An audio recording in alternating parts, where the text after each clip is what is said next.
This week I've gone for a Beaujolais.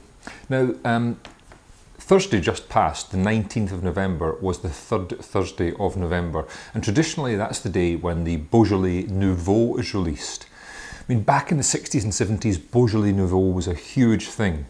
Posters would appear everywhere on the third Thursday of November saying that the new Beaujolais had arrived, est arrivé.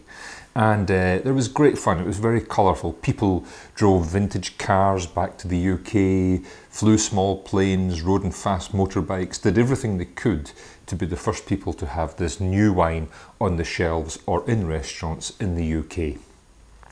Now, that kind of scene has died away a lot. In fact, I really struggled to find someone who was supplying Beaujolais Nouveau on the 19th or the 20th of November. Most of the supermarkets that I tried, most of the independent retailers said that they really hadn't much call for it and weren't buying any. It's a bit of a shame. Part of the reason is that basically a lot of the Beaujolais Nouveau was pretty rough wine, wasn't very good.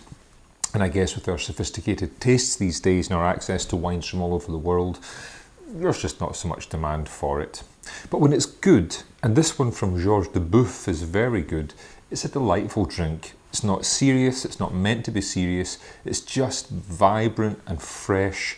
It's alcoholic fruit juice that hits the spot as long as you kind of take it in the way it's made as a bit of fun, as a bit of refreshment, and as a bit of a celebration of the new vintage. Without getting too technical about it, the reason they can make a Beaujolais Nouveau, a 2009 wine, so the grapes were on the vine just 5 or 6 weeks ago. The reason they can make it so quickly is because of a technique called carbonic maceration. And without getting too technical, you put whole bunches of grapes into a vat, you flood the vat with carbon dioxide gas, and when the grapes are starved of oxygen and start to crush each other and break down, they begin a spontaneous kind of fermentation inside each berry. They ferment very quickly, but they don't draw an awful lot of tannin and other properties from the skins. So at the end of a short carbonic maceration, you have this fermented grape juice, this wine, which is made very quickly with low tannin and lots of fruit. Okay, so the Dubeouf 2009 Beaujolais Nouveau. It's in Majestic at $5.99, and for that you just get a glorious kind of smell. It's got some creaminess, but it's got kirsch-like kind of cherry brightness. There's some raspberry there. There's something that reminds me of watercolour paint boxes, you know, the little watercolour pads of paint. Reminds me of that. Very bright, very floral.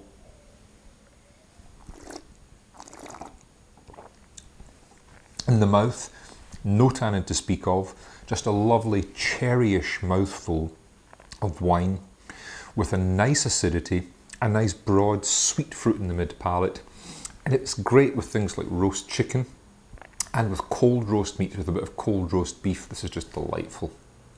So it's the Dubeouf 2009 Beaujolais Nouveau. It's in Majestic at $5.99, and to celebrate the Beaujolais Nouveau, it's my wine of the week.